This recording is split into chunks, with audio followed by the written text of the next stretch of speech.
Salam sehat sahabat Betsaida, perkenalkan saya Chelsea sebagai pemandu acara di acara webinar kali ini. Di acara webinar kali ini kita akan membahas tentang meningkatkan imunitas di masa pandemi. Di acara webinar kali ini kita terdapat dua sesi. Yang pertama sesi edukasi dari Dr. Linda dan yang kedua adalah sesi Q&A. Berikut saya akan memaparkan beberapa rules yang harus dipatuhi oleh partisipan. Yang pertama adalah harap mematikan mikrofon dan video selama dokter memberikan edukasi agar webinar dapat berjalan dengan lancar. Yang kedua, untuk sesi Q&A, sahabat Betsaida dipersilakan untuk mengajukan pertanyaan melalui fitur kolom chat pada aplikasi Zoom. Dan yang ketiga, 3 pertanyaan terbaik akan mendapatkan hadiah.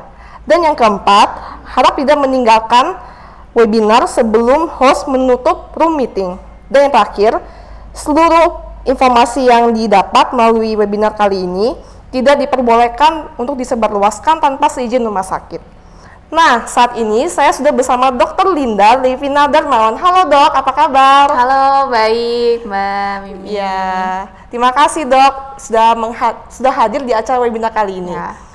Mungkin tanpa berlama-lama lagi, saya akan membuka sesi edukasi webinar dari Dr. Linda ya dok. Ya. Waktu dan tempat saya persilakan dok. Oke, terima kasih Mbak Mimi. Nah, perkenalkan nama saya Dr. Linda. Pada hari ini saya akan sedikit membawa materi tentang bagaimana kita meningkatkan imunitas di masa pandemi COVID-19. Oke, nah ini latar belakangnya kurang lebih aja ya sekilas. Jadi pertama kali klaster pneumonia ditemukan di Wuhan sekitar 31 Desember 2019. Lalu kemudian di bulan Februari 2020 WHO menetapkan adanya si COVID-19 ini ya diubah dari 2019 nCoV menjadi COVID-19, dan pada tanggal 11 Maret 2020 kemarin WHO juga menetapkan COVID-19 sebagai pandemi di dunia ini. Oke, nah ini update situasi global secara sekilas aja sih di seluruh dunia kurang lebih sampai saat ini terjadi kematian sekitar 1,9 juta ya. Oke, next. Nah, di sini ada peta sebaran COVID-19 di Indonesia per 24 Februari 2021. Jadi masih banyak angkanya ya. Jadi yang kasus terkonfirmasi sampai saat ini 1,3 juta di Indonesia. Lalu kasus yang masih aktif sampai saat ini juga 158.000 jiwa, dan yang meninggal sudah 35.000 jiwa di Indonesia dan masih terus bertambah sampai saat ini. Nah, gejala COVID-19 juga pasti semua juga udah pada tahu ya, rata-rata seperti seringnya demam, lalu adanya batuk, gangguan pernafasan, dan yang paling jelasnya adanya gangguan penciuman.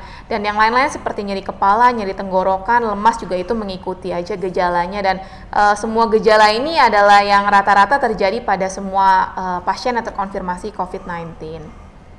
Nah, bagaimana cara penularannya? Ini juga pasti semua masyarakat udah mengerti ya.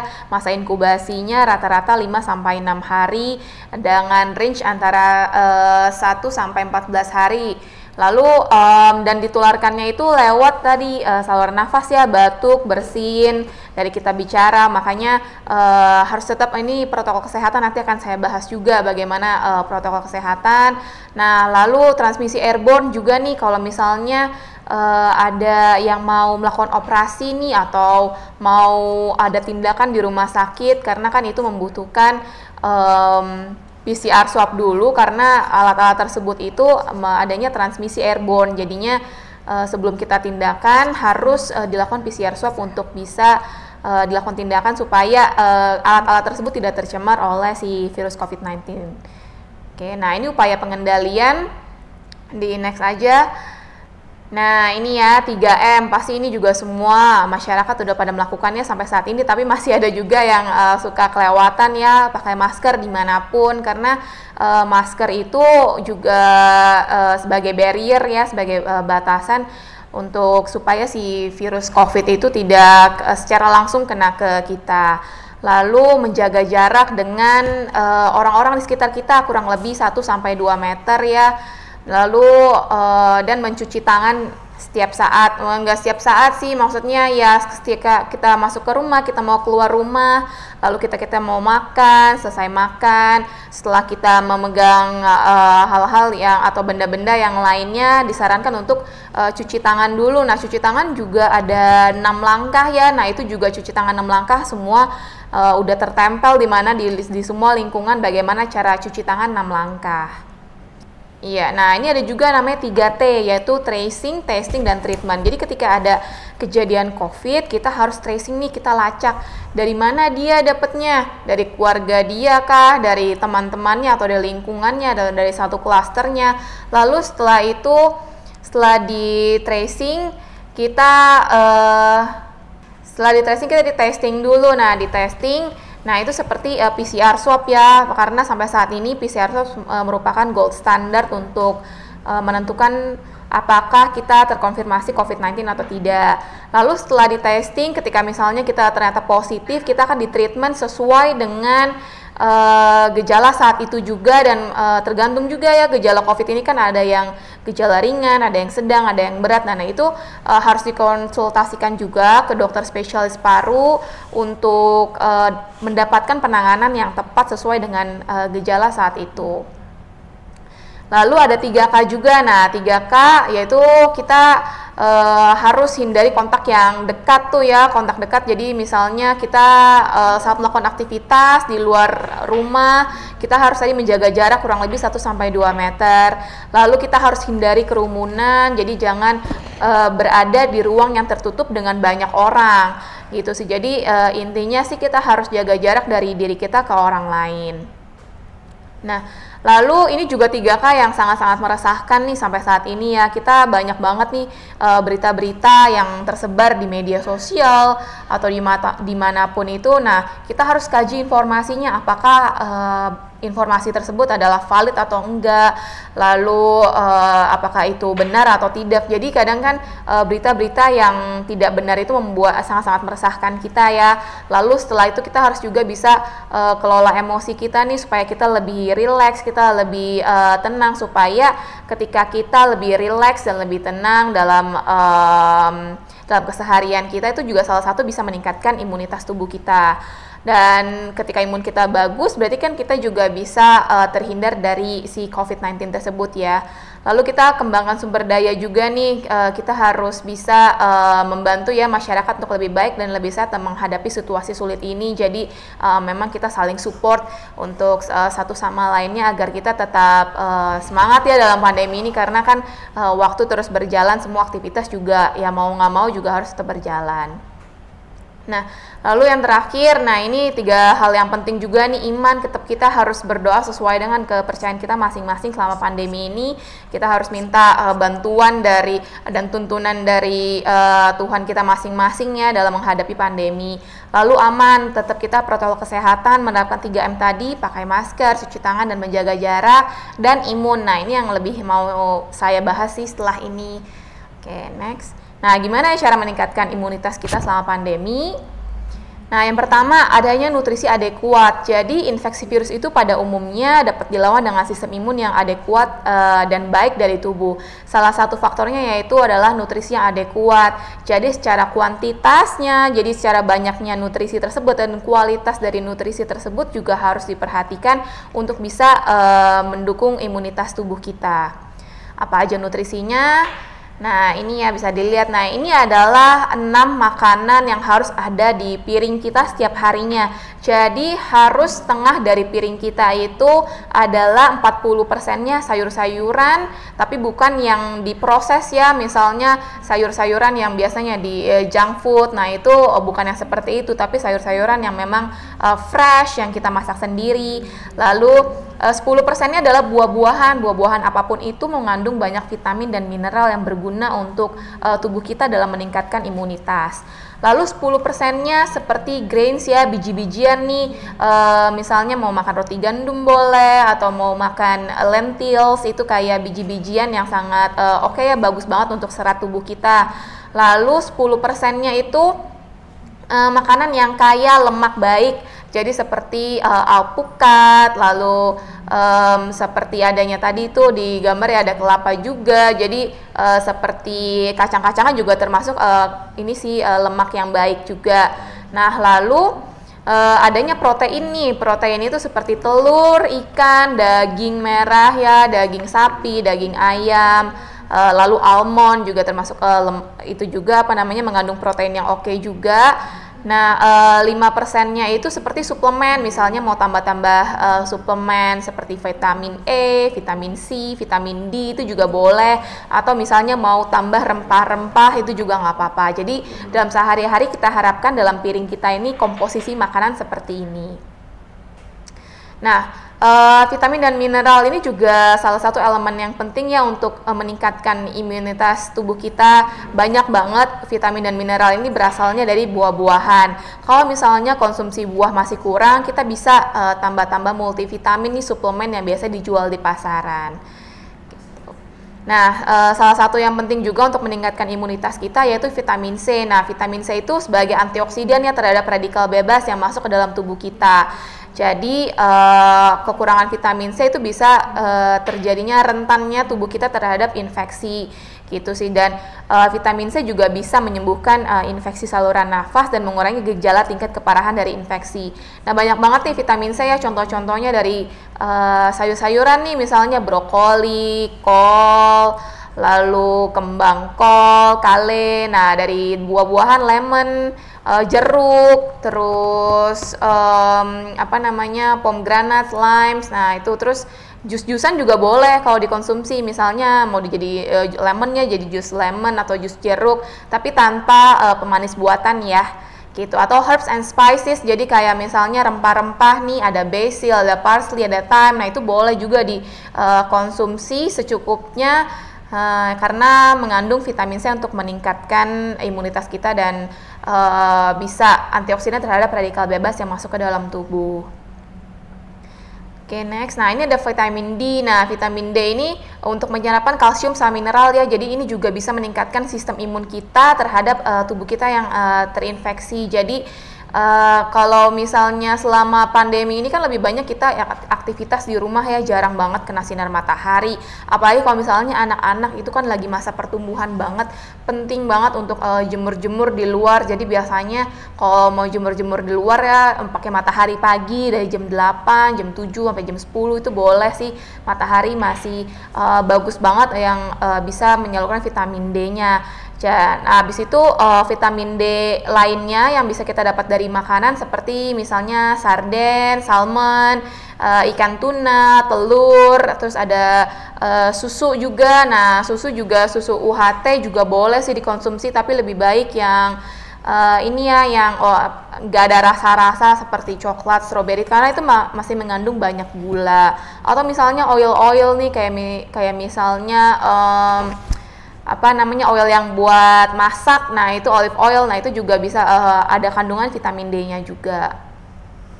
Oke, nah lalu vitamin E. Nah, vitamin E selain bagus buat kulit juga, ini juga ternyata bisa meningkatkan daya tahan tubuh kita untuk membantu kerja sel imun terhadap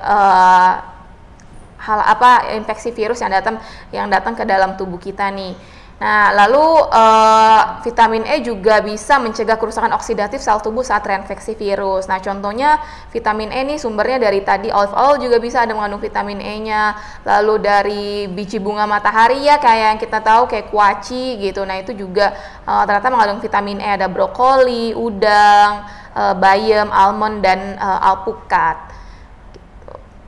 Next, nah lalu omega 3. Nah, omega 3 ini juga penting nih, ada terbagi sih ini, ada yang EPA, ada yang ALA. Nah, semua sama aja, semua harus seimbang.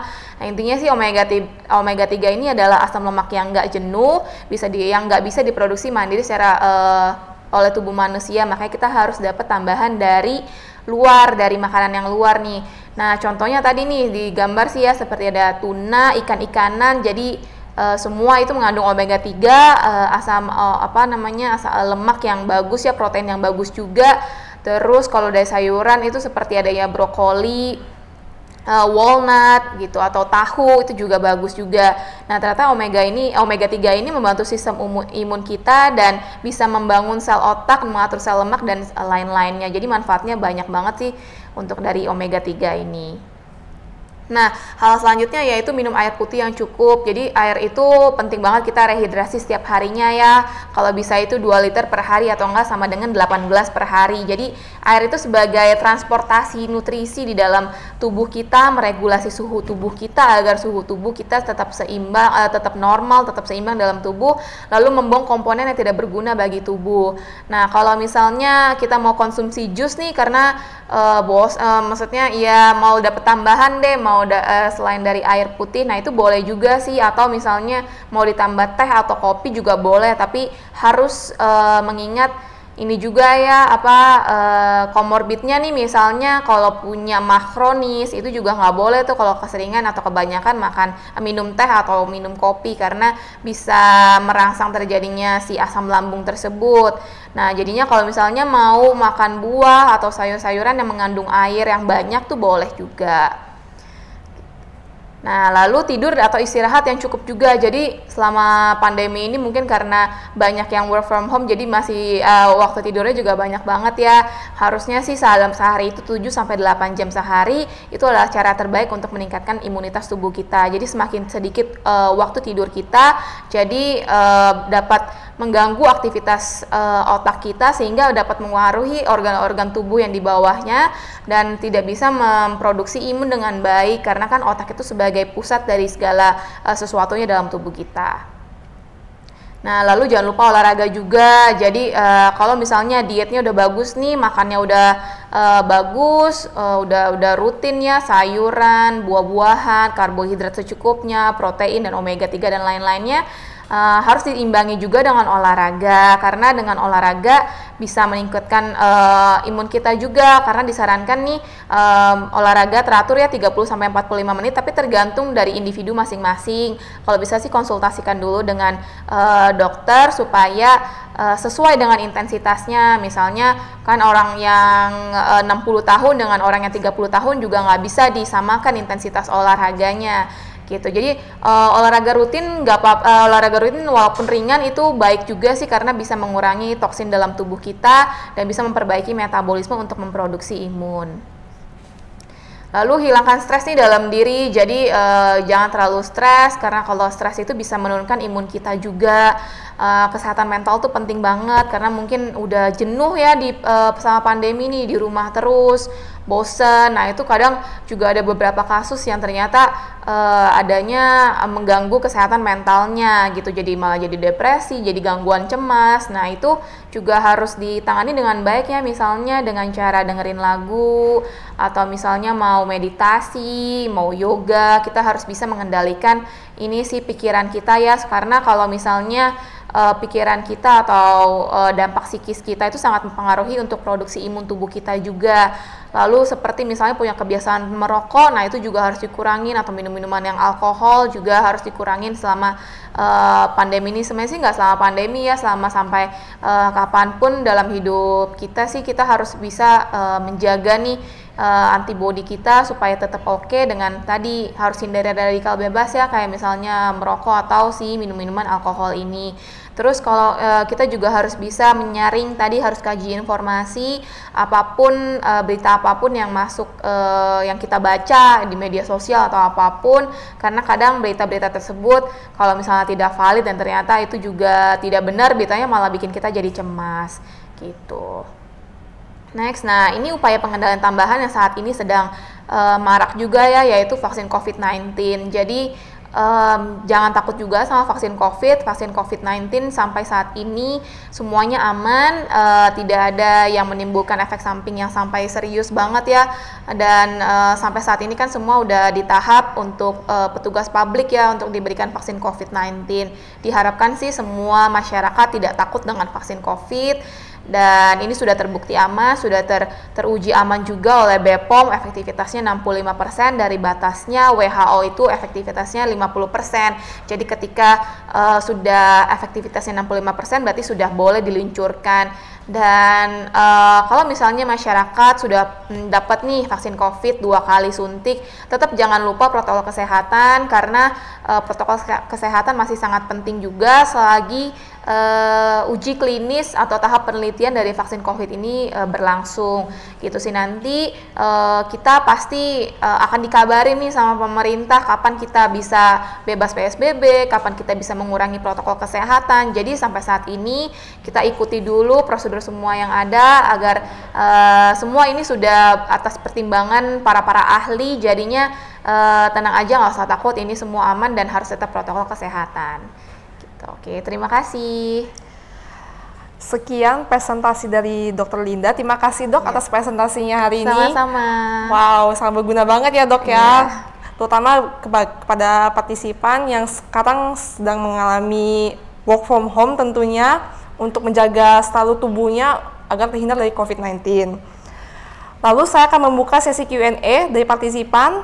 Yang pertama adalah pertanyaan dari Cynthia Suryani Prasetyo. Selamat siang Dr. Linda, saya pemilik comorbid jantung, di mana mereka khawatir sekali mengenai imun tubuh saya selama masa pandemik ini. Obat jantung sudah 4 macam ditambah sekarang, minum vitamin C dan D.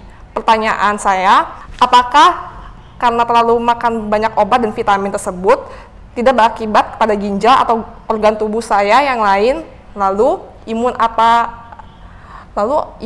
bisa tetap terjaga dengan vitamin-vitamin tersebut? Mohon advice dan sarannya Dr. Linda. Thank you. Oke. Terima kasih Ibu Cynthia atas pertanyaannya yang sangat bagus ya.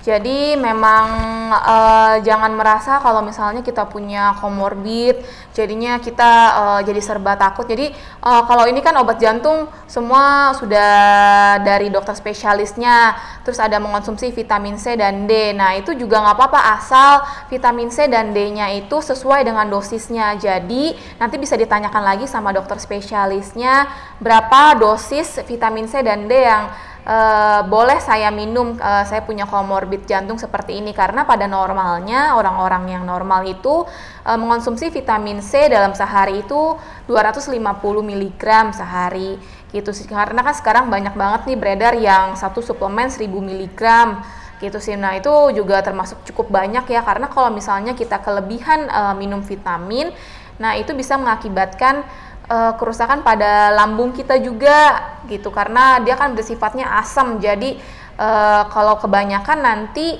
bisa ada gangguan pada lambung kita gitu sih. Jadinya masih dikonsultasikan lagi nih sama dokter spesialis jantungnya, dok gimana dosis yang tepat untuk saya. Kalau vitamin D itu orang normalnya sehari sekitar 600 intraunit ya dalam sehari gitu. Jadi nanti Ibu Cynthia bisa konsultasi lagi ke dokter spesialis jantungnya. Kalau misalnya ternyata dokter spesialis jantungnya sudah menyarankan meminum vitamin C dan D sesuai dosisnya, ya udah nggak apa-apa, berarti memang sudah atas pertimbangan dokter spesialis jantungnya untuk ibu meminum vitamin C sekian dosis dan vitamin D sekian dosis. Jadi sudah pasti aman gitu. Dan untuk meningkatkan imun pasti bisa meningkatkan imun, karena dari makanan aja kan kita masih butuh ya suplemen. Tadi kalau misalnya memang makanan-makanannya kita kurang nih, misalnya kurang bernutrisi vitamin C dan D, nah itu masih bisa diperbaiki lagi nih. Berarti makanannya harus banyak yang vitamin C dan vitamin D tadi yang seperti saya sudah jelaskan. Oke, terima kasih dokter atas jawabannya. Ya. Lalu pertanyaan kedua dari Lestari Wijaya. Siang dok, izin bertanya, bagaimana cara meningkatkan imun apabila ada salah satu anggota keluarga yang terpapar COVID-19 dalam link satu rumah sakit yang kecil? Terima kasih dok. Oke, terima kasih Ibu Lestari atas pertanyaannya.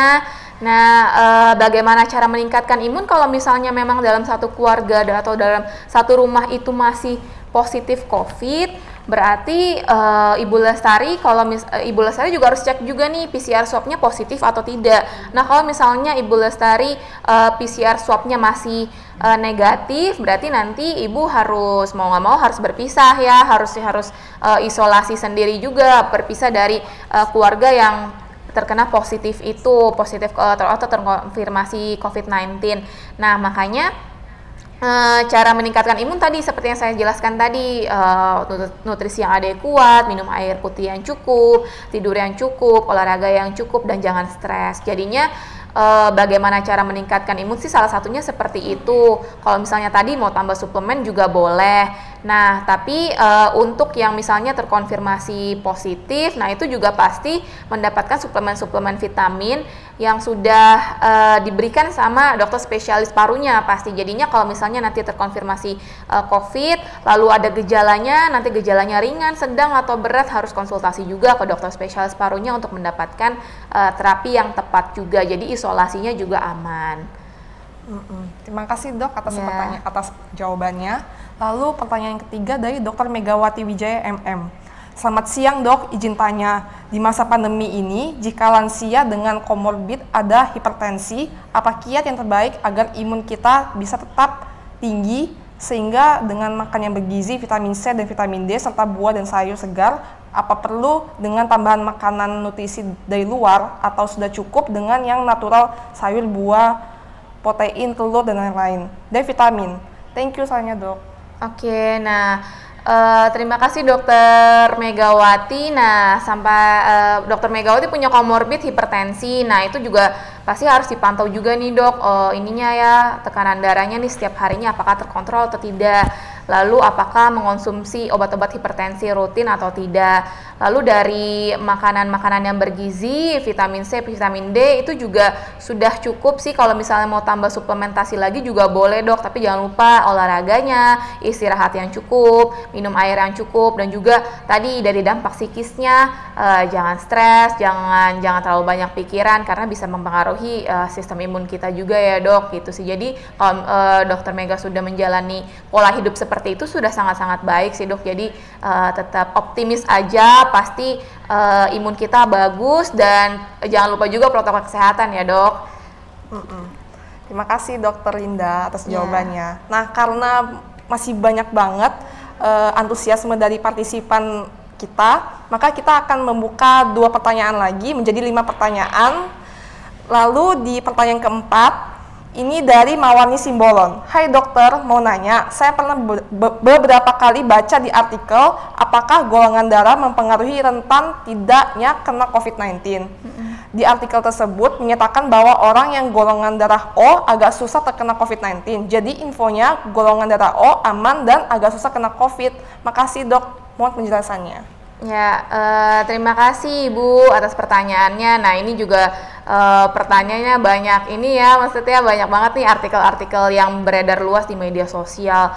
Jadi sampai saat ini sih mau golongan darah apapun, mau ras apapun, mau siapapun itu masih punya potensi untuk terkena atau terkonfirmasi COVID-19. Nah, itu tergantung tadi pertama dari imunitas tubuh kita, lalu tergantung tadi dari juga protokol kesehatan yang kita lakukan. Karena kalaupun misalnya kita sudah protokol kesehatan tapi ternyata imunnya, maksudnya ternyata kita tidak menjalani diet yang bagus, pola hidup yang bagus, pasti kita masih punya potensi untuk terkena si COVID-19 ini atau terkonfirmasi COVID-19. Jadinya semua harus balance antara protokol kesehatan, antara cara-cara kita meningkatkan imunitas kita. Jadi semua COVID-19 tidak memandang bulu, semua masih bisa punya potensi untuk terkonfirmasi ke COVID-19. Apalagi kalau misalnya punya komorbid ya, dan misalnya komorbidnya tidak terkontrol, misalnya punya diabetes tapi jarang minum obat, punya hipertensi tapi jarang minum obat. Nah, itu juga sangat-sangat berpotensi ya untuk kena atau terkonfirmasi COVID juga nih kalau misalnya tidak menjalankan protokol kesehatan dan imun kita juga kurang baik. Nah, itu hati-hati, jadi tetap harus waspada sama di masa pandemi ini sampai semuanya bisa dieradikasi nih COVID-19-nya ini dengan salah satu cara tadi misalnya vaksin COVID. Jadi kalau misalnya nanti punya kesempatan untuk bisa vaksin COVID, jangan takut untuk vaksin COVID. Jadi golongan darah itu tidak mempengaruhi apakah orang itu dengan susahnya terjangkit COVID-19 ya dok? Ya, jadi ya semua masih mempengaruhi punya juga, potensi ya, tergantung dari kitanya dalam menjalani hidup ini ya, pola hidupnya dan lifestyle kita. Lalu pertanyaan terakhir dari Sasanti Wulandari. Dok, apa benar jika sudah memiliki imun terhadap virus COVID, suatu saat imun itu akan hilang dan bisa terkena lagi dok? Ya, terima kasih Bu Susan atas pertanyaannya. Nah, ini juga pertanyaan yang banyak banget ditanyakan ya. Jadi menurut penelitian sampai saat ini ketika kita sudah terjangkit COVID-19 nih dan dinyatakan sembuh, 3 bulan setelahnya ternyata ketika diperiksa kembali titer antibodinya terhadap COVID ini akan menurun. Jadinya kalau misalnya bapak-bapak atau ibu-ibu yang sudah pernah terkonfirmasi COVID dan dinyatakan sembuh, lalu 3 bulan kemudian boleh vaksin COVID. Jadinya memang menurut penelitian agak turun tuh titer antibodinya, makanya kita harus tetap menjaga pola hidup kita, lifestyle kita, protokol kesehatan juga untuk supaya kita bisa meningkatkan imun dan terhindar dari si COVID-19 ini. Oke, terima kasih Dok sudah menjawab pertanyaan dari para partisipan yang sudah bergabung di acara webinar kita kali ini. Ya. Lalu di acara sesi Q&A ini saya tutup. Dan kesimpulan yang bisa saya angkat yaitu di masa pandemi COVID-19 tentunya kita harus meningkatkan imun tubuh kita melalui mengonsumsi buah-buahan, sayur-sayuran, vitamin, dan omega 3. Dan juga tetap menjaga daya tahan tubuh seperti mengikuti olahraga dan juga cukup istirahat ya Dok ya. Iya, betul. Mungkin Dokter ada tambahan lagi supaya para partisipan bisa menerapkannya di rumah Dok? Ya betul, nanti ya semua itu harus dijalankan ya, antara dari protokol kesehatan, jaga jarak dan lain-lainnya, lalu pola hidup juga, lifestyle kita tadi, dari nutrisi adekuat, minum air yang cukup, itu rehidrasi penting banget selama ini, karena banyak banget ya orang-orang yang masih kurang banget nih rehidrasinya, karena kalau misalnya kita kurang rehidrasi itu bisa terjadi gangguan metabolisme dalam organ-organ tubuh kita juga. Lalu tidur yang cukup, jadi kita juga harus mengistirahatkan organ-organ tubuh kita supaya mereka bisa memetabolisme semua radikal bebas dan lain-lainnya di dalam tubuh kita, agar kita bisa meningkatkan imunitas kita juga. Olahraga juga ya merangsang imun kita juga, walaupun ringan tapi ya, kita cicil nih seminggu 3 kali, seminggu 2 kali, walaupun intensitasnya ringan itu nggak apa-apa, tetap dijalankan, karena kan tetap juga ya intensitas olahraga berbeda-beda nih antara usia gitu sih, antara misalnya punya comorbid yang lainnya. Jadi misalnya udah mau olahraga terus punya comorbid lainnya, nanti boleh konsultasi dulu ke dokter spesialisnya supaya tahu olahraga apa yang cocok untuk kita gitu sih. Dan yang satu lagi, jangan lupa sih jangan stres, jangan terlalu banyak suka baca media sosial yang beritanya banyak banget dan selalu muncul dimanapun. Nah itu juga harus disaring, jadinya tetap update tapi jangan bikin cemas gitu sih. Karena pandemi ini juga bisa selesai atas bantuan dari kita juga ya, atas kemauan dan kesadaran kita masing-masing. Jadi mari kita sama-sama bantu untuk dunia ini supaya pandemi cepat selesai dan kita bisa kembali aktivitas seperti biasa lagi. Oke, terima kasih banyak Dr. Linda atas edukasinya yang bermanfaat pada siang kali ini. Sebelum menutup acara webinar kali ini, izinkan saya untuk menyampaikan sedikit informasi. Pada masa pandemi ini, mungkin banyak dari sahabat Betsaida yang khawatir tentang keamanan dari rumah sakit. Di sini saya akan menginformasikan bahwa sahabat Betsaida tidak perlu khawatir, karena Betsaida selalu melakukan sterilisasi terhadap seluruh fasilitas di dalam rumah sakit, dan juga pemeriksaan kepada setiap pengunjung yang datang. Tapi, sebagai solusi lain, kini Betsaida sudah melayani konsultasi secara online. Jadi, sahabat Betsaida dapat melakukan konsultasi dengan dokter spesialis kami dan melakukan pembelian obat tanpa khawatir harus tanpa keluar rumah. Terima kasih banyak Dr. Linda atas ketersediaan siang ini, dokter, untuk menyampaikan materi kepada partisipan. Terima kasih. Ya. Dan sahabat Betsaida yang sudah menyediakan waktu untuk berpartisipasi pada webinar Betsaida siang hari ini, semoga edukasi ini dapat memberikan manfaat bagi kita semua. Tetap sehat dan selalu jaga kebersihan ya sahabat Betsaida. Sampai bertemu di webinar selanjutnya. Salam sehat, Betsaida bersamamu. Bye.